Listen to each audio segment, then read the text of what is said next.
hope you know I'm immune to poison as you hand me this drink. We'll see. Give me a little tingle. God knows you need it. I'm the kind of person who would go in for electroshock therapy and just, it's like fun. It's like getting a massage. That's what those little TENS units do that you go to physical therapy for. It's just a little, little zots. Little zots to wake you up. I've used those things for physical therapy on my knee. Did they work? I guess. I mean, it felt weird. It felt strange. It made the knee feel better, I guess. You understand the concept, right? Right. Like, it's almost like it feels like it's picking your muscles up and putting them down. It's a nerve stimulation. But it also, it does build muscle because it's flexing the muscle for you as you're just sitting there. Right. Because there are certain muscles, especially around the knee where I had my injury, that you can't exercise. Like, you can't beef up those muscles with like a normal exercise. You have to use this little thing to... They're built for years and years of movement. Right. Over the course of, Which is why those like ab things, that from like the Home Shopping Network or the infomercial things where you put them around but you're just sitting, someone's just sitting at a desk going through like birthing contractions like. But also those things that they had back in the 60s or the 50s. You put the band around your back and it was supposed to jiggle your belly. I mean, jiggle your ass fat or whatever. Yeah. I don't know if it's supposed to make it bigger or smaller, but... I think smaller. I don't think bigger was an option then, but I know that if you go to some of those Pilates studios and stuff now, they brought those back, those like band things, and it's supposed to be part of like TRX or one of those cults. Like you put that thing on for like 10 minutes and, and then you're done. I have a vivid memory of my childhood watching Harriet the Spy with Michelle Trachtenberg and Rosie O'Donnell and Eartha Kitt using one of those things and going, darling, or something like that. It was... Was that when you figured out you were gay? Probably. It's etched in my mind because I'm like, I want to be Eartha Kitt like that when I grow up. And with her hair in the tie up, like the satin, the satin little tie up. Yeah. I was like, that is a fierce queen. People don't do that anymore. Do you see people walking around with the satin tie-ups for like their hair? Because I couldn't be bothered to do it today, darling. Like I just want to, I mean, living around here, we probably would. I have seen it once or twice. It's not like but it made it sound like every third woman you'd see was just like, I couldn't do my hair today. Oh no, I'm just getting a silk scarf and just tying it up. Like I feel like a movie queen. Well, yeah, isn't that where it started? I think so. Like Joan Crawford? Joan Crawford did that. Rivers, she was also there. Fucked him. Anyway, speaking of movies, this will be a rather short episode because we have two films we would like to discuss. Films? Yes. We watched, I guess really three because I want to get your honest opinion about the third one as well. But we watched two movies last week. Yeah. One a little bit older, one very new. Mm-hmm. Which would you rather start with? Sunset Boulevard. Oh, well, we watched that one too. Yeah. I wasn't talking about that one, but yeah. But go ahead.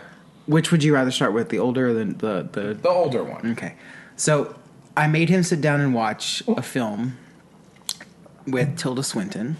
Oh, I forgot about this. Called "We Need to Talk About Kevin." Yes, and it was Ezra Miller. Is that his? Yes, yeah, it was his first movie before he kidnapped the girl and slapped her to tit or something. Well, and he plays a psychopath kid. It's spoiler alert if you've never seen the movie. I think that was in the trailer though. I think in the trailer it was her because I remember watching the promo for it. Right, but that was the whole secrecy about the movie. No one really knew what it was about. And I honestly think that's probably why it didn't do very well in the box office because people were like, I don't know what this movie's about. Is this a family movie? It's weird. Yeah. So yeah, they wanted to keep it very hush hush because the entire movie you're going back and forth through time and you're trying to figure out what did this kid do? Like what is going on? Right. But yeah, again, spoiler alert. The kid ends up being a school not shooter, but is for sake of making it easy to understand, a school shooter, a school archer, right? But that's the interesting part of the movie is he doesn't use a gun; he uses a bow and arrow, and that's I think is infinitely more evil. But that's the trope of the movie of, his father, teaches him, oh, this is a cool sport, this type of thing, and like grooms him to like and appreciate this, and then he uses it, for his own fucked up mental gain, I guess. Right. And I also want to make it clear that this movie, the reason I like this movie is because it's not preachy. Right. It's not preachy. It doesn't in the fact take a gun angle. Right. There's no gun, but it also is not trying to say, oh, look at this kid, he's bullied all the time, and this is what leads to that. Right. It's completely this kid sort of has been messed up by birth, and is just he's sick in the head. Clearly. Right. It's not a nurture. It's nature. This kid was just fucked up from the beginning. And it goes through that whole journey. And, I mean, it's just an interesting, almost character sketch of two different characters. Right. The mother and the son. But I just appreciate it for not being preachy. Because if that movie had been made 10 years later, it would have been... Oh, it would have been then, someone he at was school trans, called him a faggot. Yeah, he was trans, he was bullied, he was all this stuff. Yeah. And he was using a machine gun. Right. Like an army grade machine gun that he just picked up off the street. That he picked up that someone in a MAGA hat sold to him. Yeah, that's what the modern version would have been. A couple interesting things. Fascinating movie because it's a lot of editing back and forth. So it's showing present day, past, present, past. Yeah. Normally that would infuriate. It does infuriate me. But so not in this movie. Colin, it's very postmodern, so go watch it. Oh, God. Well, normally it would infuriate. I think that it kind of worked because you're putting together a psychological profile of somebody, and it's very hard to do that without going to the past and then how that affects the present. So it works almost in the sense of like if at the end of the movie he was sitting there with a therapist and the therapist starts talking, the movie plays out like a recollection that somebody would have with a therapist. Like, where did it start? Well, this is my childhood and everything like this. And then this brings me back to the present, and then back to the childhood, and then this moment, and then back and forth. And so there's a lot to be said for that. I think that it was good editing, and it was done skillfully so nothing drags because you know that this is going to make sense later, and it does. Like, it pays off in that sense. It definitely does not drag. No. Literally every scene has some bearing on the story. And that would have been the hero if they made this movie again. It would have been a drag queen there for story hour. Would have disarmed the kid with a wig, and then everyone clapped. Yes, but you also made a comment. It's called Yes and, not Yes but. But I made a comment. You also made a comment that you enjoyed the soundtrack. Lots of good music in that one. Yes. Lots of good retro, like, it takes a lot of, like, 50s and 60s music, but in a very haunting way. And it was one of the first movies to do that. Not a lot of movies did that unless it was in the time period of the time. It takes music from 50 years before this movie's supposed to take place, but then brings it back in a very, like, whoa, this is a heavy song kind of way. If you pay attention to the lyrics, they fit the scene that they've paired it with. A lot of movies just pick songs that are like, okay, this sounds good. Yeah, maybe the director liked the song. Well, yeah, but it also sounds good with the mood that we're trying to convey. Right. But this was like not only mood. Well, no, the music doesn't really fit the mood because the music's somewhat kind of peppy in some places. Right. But the lyrics fit the mood. It's a very dark and take on a very different meaning. Exactly, right. And that's why. It just all around, I think, a really well made movie. And I watched this in college. I think. Imagine a movie about a man who kills a woman and it's solely Phil Spector songs. That would be great. But you watched this in college, right? This came out in the early 2000s. That's another movie I do want to get to. You've never seen Spectre, have you? No. Okay, so it's an HBO original film, so it was only on HBO. Helen Mirren plays Mrs. Bodden. Do you remember Dr. Bodden from Fox News, the mortician? Who he'd done a bunch of celebrity autopsies, but he showed up on Red Eye and other shows and everything like this. No. Like Dr. Bodden, like when Michael Jackson died, they bring in Dr. Bodden, and he was just this big like New Yorker, old man. His wife was Phil Spector's attorney, and his wife is played by Helen Mirren, and Phil Spector is played by Al Pacino, playing Al Pacino in a Phil Spector wig. It is one of the most fantastic performances because he's like, why? Why would I kill that girl? Why? Because why did the Jews kill Christ? Because he was a big shot. That's literally a quote from the movie. It's so fucking good. Because it's... But bad good or good good? Like, you're telling me... Yes, because it treads a line. It treads the line of being bad good and good good because... Oh, and Jeffrey Tambor plays the prosecutor as well. So you have a lot of A-list talent in here. And that was when HBO Films did that Behind the Candelabra movie. And a bunch of other TV movies that... Okay, these are real fucking movies, but they're on HBO. Now you don't take... You don't think twice about a movie coming out on HBO or something. But 10 years ago or so, or 5 years ago, that's a big deal. Right. So it's really good. But... especially with big names like that. Yeah, those Al Pacino doesn't come cheap. Right. Al Pacino doesn't neither does Helen Mirren. He doesn't get out of bed for less than $10,000. But I loved that and was surprised that this movie had another dimension. We need to talk about Kevin. We need to talk about Armenians. Because Tilda Swinton... I was waiting for you to bring it up. Tilda Swinton... So I looked at this... Like, they said something like, her name is like, so that's a Hovsepian. And I'm like, that's an Armenian name. And I look it up. It was intentional... that she was... You didn't quite get the name right. It's something like... It's something. It's like the Baba Bujans, We're cousins. But it was like...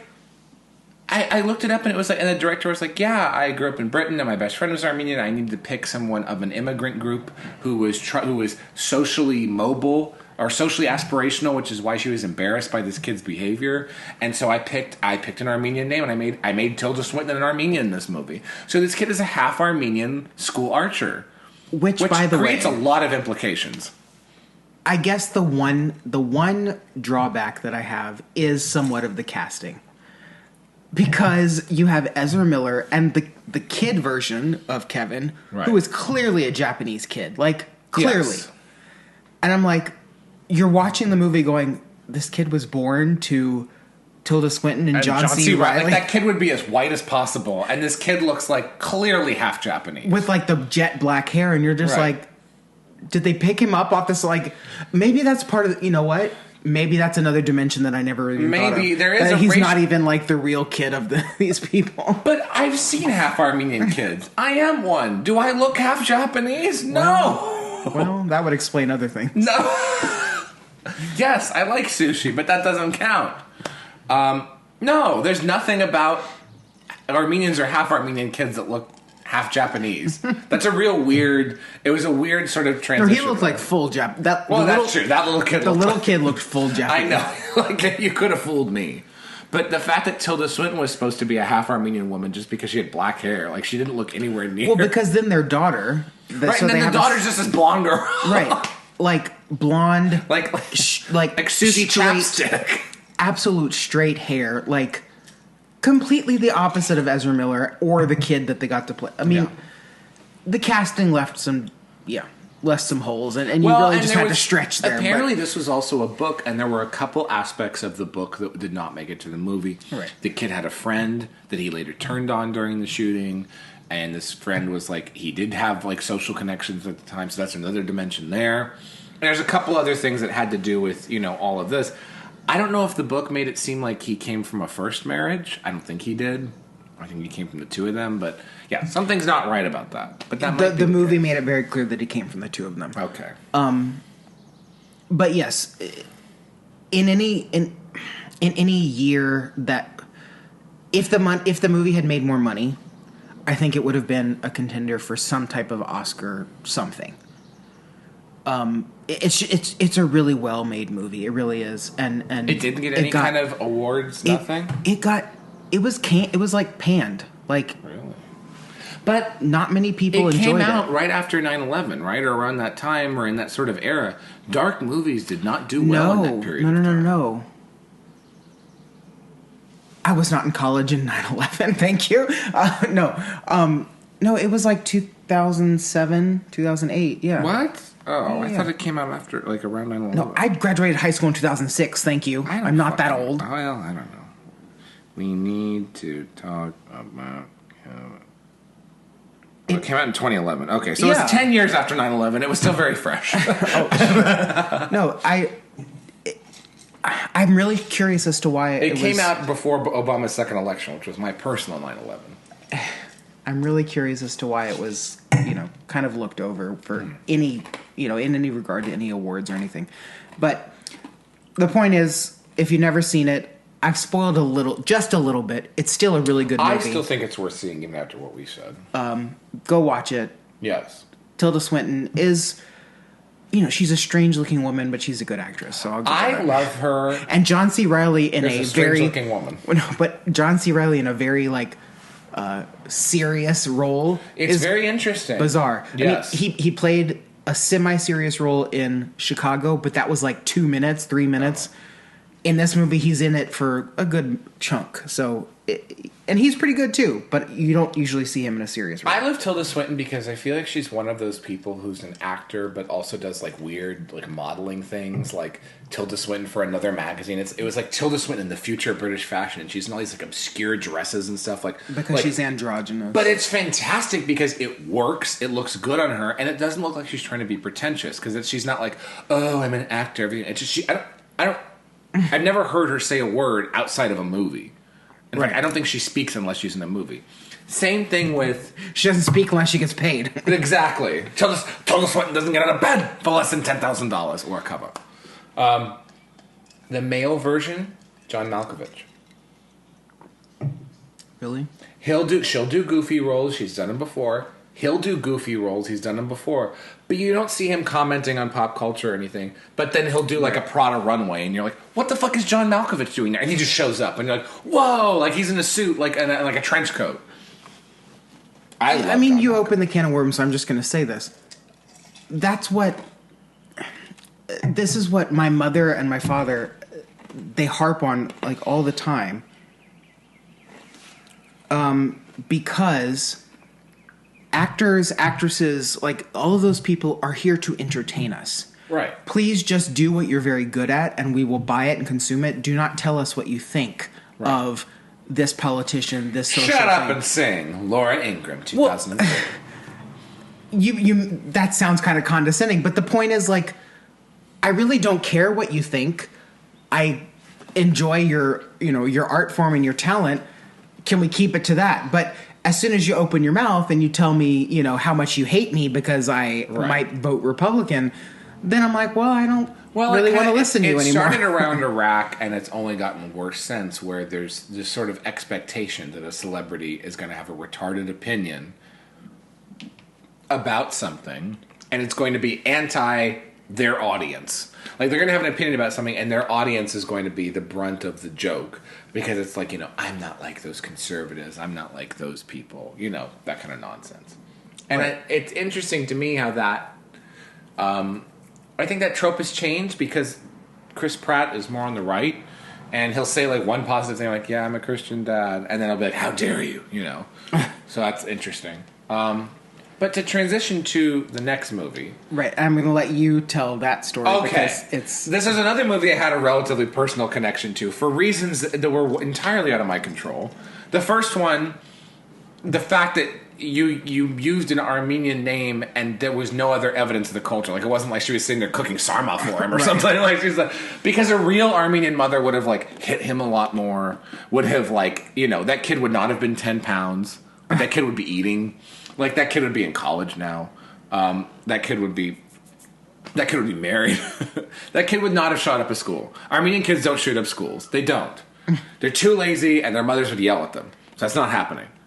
But this next movie took place in Fresno, California, of all places. Oh, okay, you're jumping to that one. I thought we were talking about the other one first. No, I want to get to this one because it's equally horrifying. Yes. Unfriended. And when this movie came out, 2015, 2016? Not that long ago. Maybe 2012, 2013? No, later than that. Yeah, definitely 2016, 2017. Okay. So this movie was based in... It starts with a girl's suicide. In Fresno, California. In Fresno, California, which, okay, I would too. And then it goes to... her friends on a Skype call together, and various things happen to them, a profile with her name on it messages them I know what you did, that kind of stuff. There's references to addresses that are supposed to be in Fresno that do not exist. I think nobody wanted to be sued. Like, there's no Dover Street in Fresno. Like, those don't exist. But there's no other local references, which I think is also weird. Like, they weren't like, oh, did you go to the Grizzlies game last night? Nobody, like, says something that's like, oh, I was in Bulldog Stadium. Because it was a very fast-paced movie. I ate a tri-tip. I smoked meth. Like, nobody said anything that was Fresno-related. Like, you know, meet you at Doghouse Grill, you know, like that didn't happen. But it was interesting that they used it as a motif for just like a generic suburban American town. Yeah. In the same way that Armenians were used for a generic minority group when they're wildly different. Like they're so not generic. Not generic in any sense. But is Fresno generic? Kinda. Generic implies a level of competence that Fresno cannot reach. No, it doesn't. It really doesn't. No, because generic means it's like the store brand, it's reliable. Like, you're not going to buy generic baking soda and it turns out it's salt. No, okay. Okay, this is interesting. To me, the definition of generic is something that everyone's kind of heard of, but doesn't really know much about.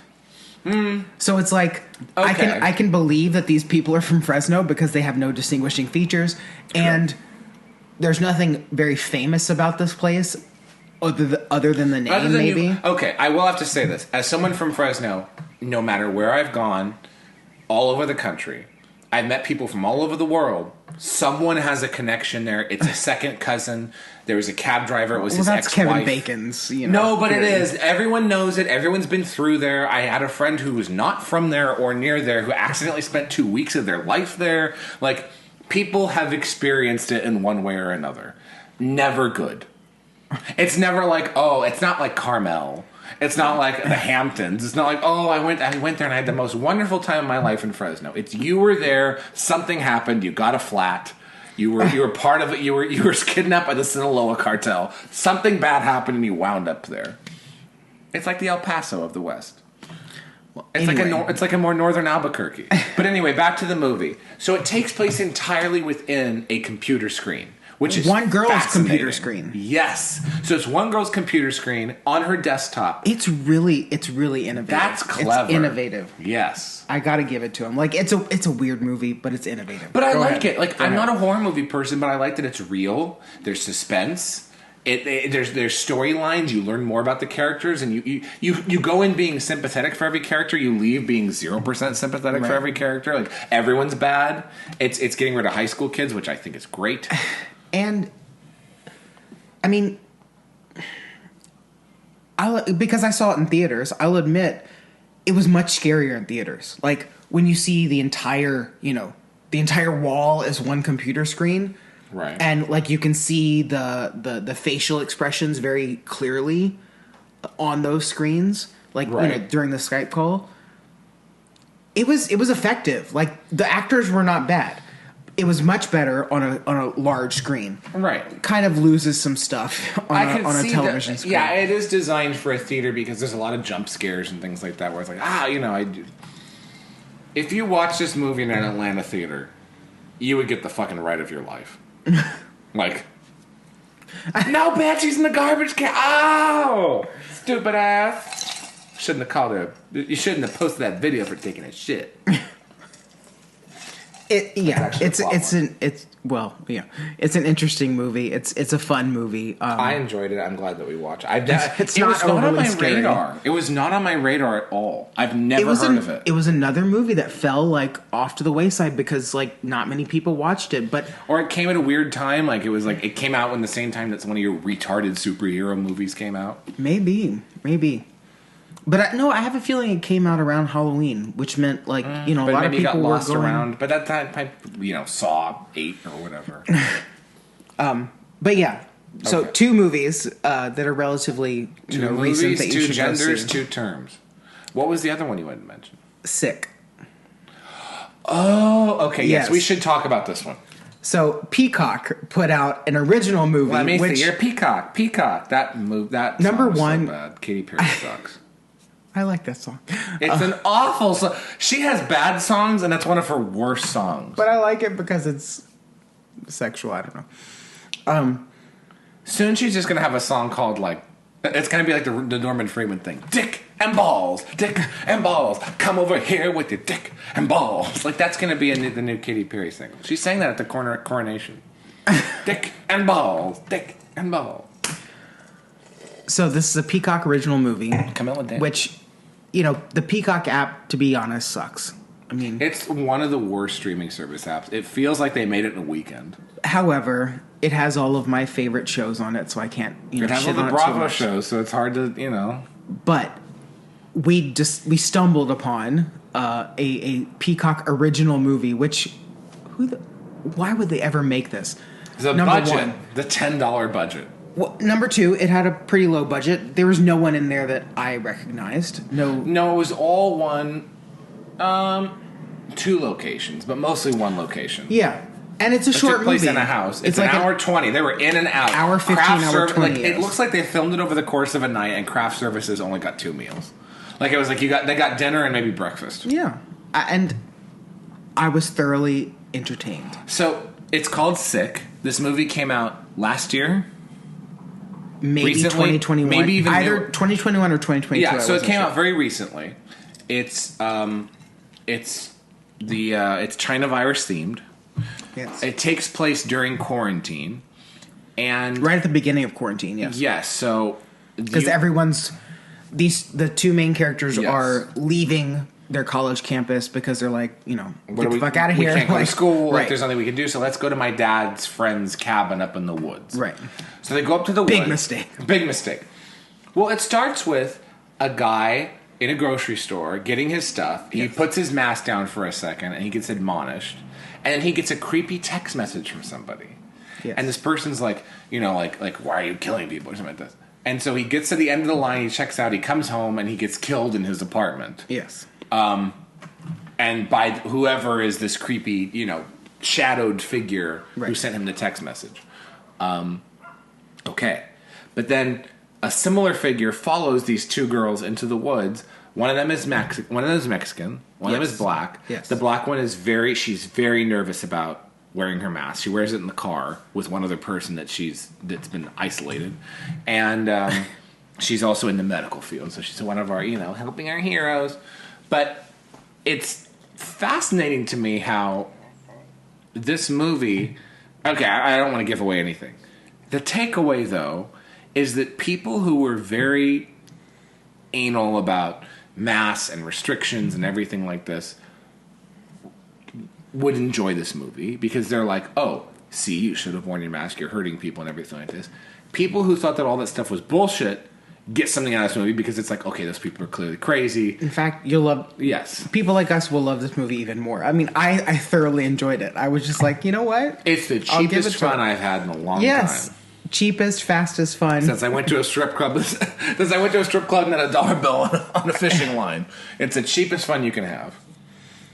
Yeah. Well, I was going to say we could spoil it, but maybe we no, because I want it is people new. to see It's this newer. movie. Yeah. I want people. Chances are no one's seen this. So. Yeah, the other movies have been out for like 10 years. Right. This movie, you should see this. Yeah, of course, no one's seen it. If you have Peacock, take a minute and watch it.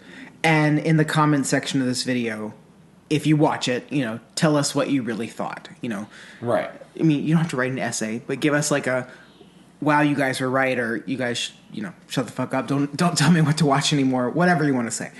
But yes, three highly entertaining movies that I suggest you all go watch. Yes. But the fourth one, oh God, as I briefly discussed in a previous, did I mention it in a previous? I think I did. Sunset Boulevard. No, we never discussed it. So this is your president, your favorite president, and mine's Trump's favorite movie. No. He's watched this movie. Apparently, he watches it. Trump is not my favorite president. Every day. I like Andrew Jackson. Whatever. Favorite. William Henry Harrison was my favorite president. He knew when to leave. He knew when to leave a party. He got pneumonia and was like, "I'm out, bitches." He was the original sick. Sunset Boulevard, 1950, Gloria Swanson. I wish people could just see the movement you made of her at the end. But, okay, a couple takeaways. I know you didn't pay much attention to it. No, I did. So you have this sort of like aging movie queen. Right. So, okay, this is 1950. Yes. This is 1950. If you started when the talkies started, you'd been in the movie business for almost 30 years. If you started when the silence started, you've been in the movies for almost 50 years. So you have been around for a while by this point. So she was like the first Madonna.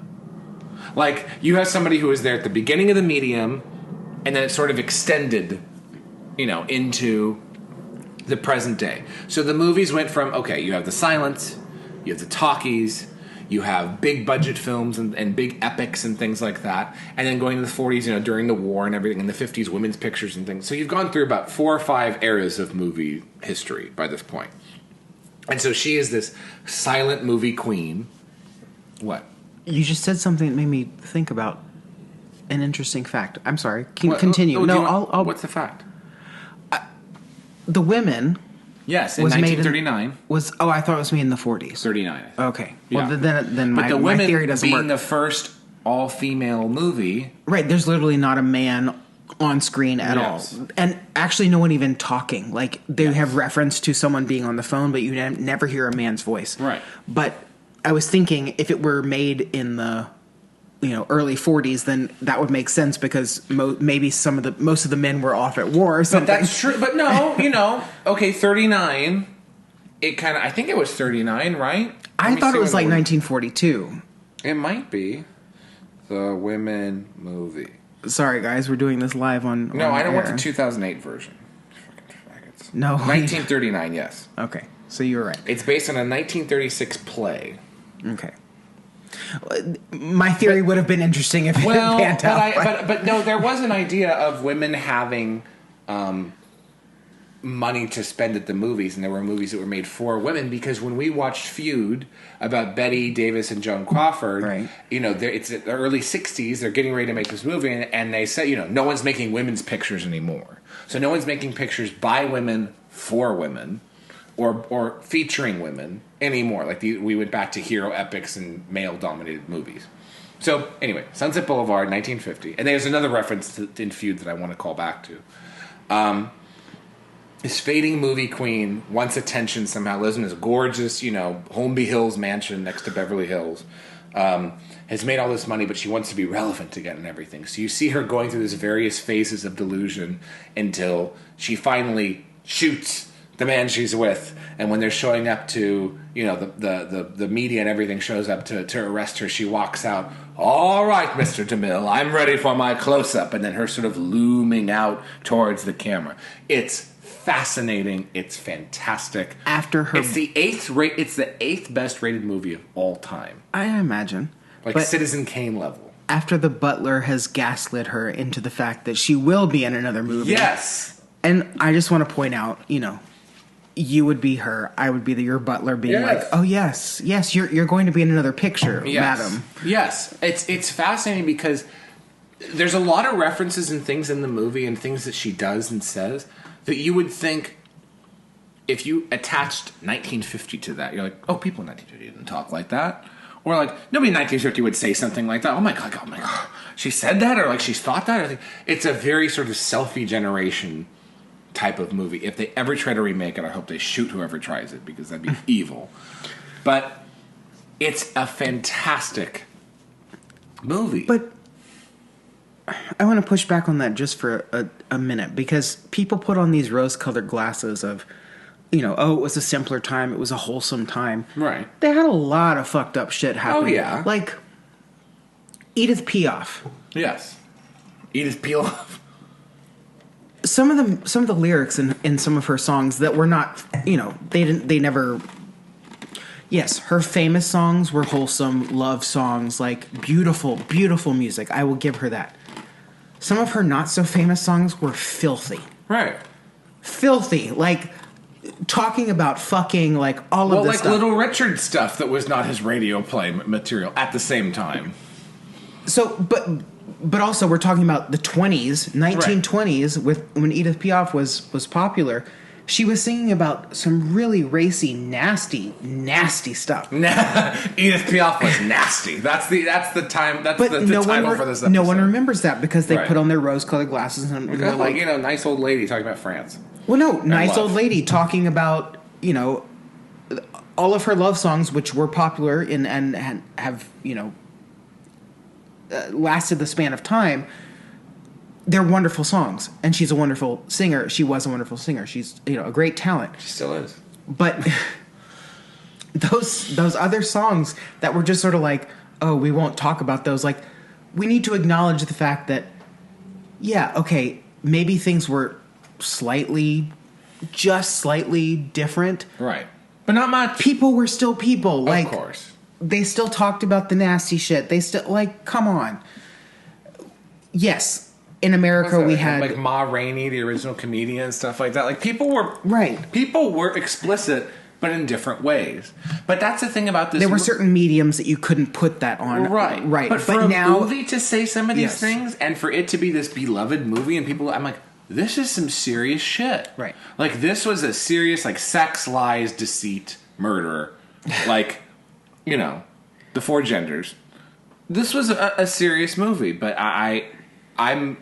It's like The Women, where you watch it and you're like, this could have been made today. Right. Like, it doesn't age in that sense. I love that it's Trump's favorite movie. But the recall is back to Feud, where I love where Joan Crawford and Bette Davis are fighting on the set of Baby Jane. And they're talking about who should have won the Oscar in 1950. Like, you robbed it from me. Like, no, you are robbing the esteemed Gloria Swanson from her performance in 1950 in Sunset Boulevard. She deserved to win that award, not you, bitch! And then he yells it across the soundstage. Which I love. But yes, it was a good movie. Yeah, no, it is. So, okay, we've given you four movies to go watch. That's quite a We've given you. load. We need to talk about Kevin. Quite a what? We need to talk about Kevin, Unfriended, Sick, and Sunset Boulevard. Yes. Have we officially become Siskel and Ebert?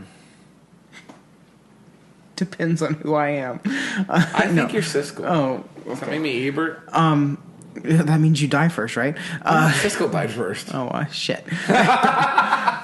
I think it would have Anyway. been great if in the last episode of their movie thing they both killed each other. I think that would have been like, watch this movie, and then people would have loved it. We enjoy filmers. Filmers. We enjoy watching movies. So if you enjoyed this episode and you want us to review some other movie, Yeah. we'd be glad to No do so. dirty movies. No, No filth. no Sean Cody here. Was Sean Cody in Sunset Boulevard? I think he was the young actor. He was the butler. Oh, that was Tab Hunter. Sorry, same shit. But no, seriously, if you want us to, either tag us on Twitter or put it in the comments on this video, and we're glad to take suggestions on, Yes. on movies you want us to review. And we or- also should bring in Kyle for those too, because he is a movie person. yes, Yes. he does enjoy them Yes. quite a bit, and he's very knowledgeable about them. Yes. Anyway. Because he does a bunch of research and reading, on his lunch breaks and stuff, like behind the scenes, because he loves doing He that. actually goes on IMDb and looks up stuff, and I'm over here like, I watched You just something and I make shit forgot up. it, like a goldfish. I'm like, did you know that Gloria Swanson had a third tit? And I was like, wow, You make shit up. I'm like a Hollywood tour guide. I'll say whatever it takes you to give me a $5 tip. Oh, go fuck yourselves. Oh. All right, Mr. DeMille. I'm ready for my fruit cup.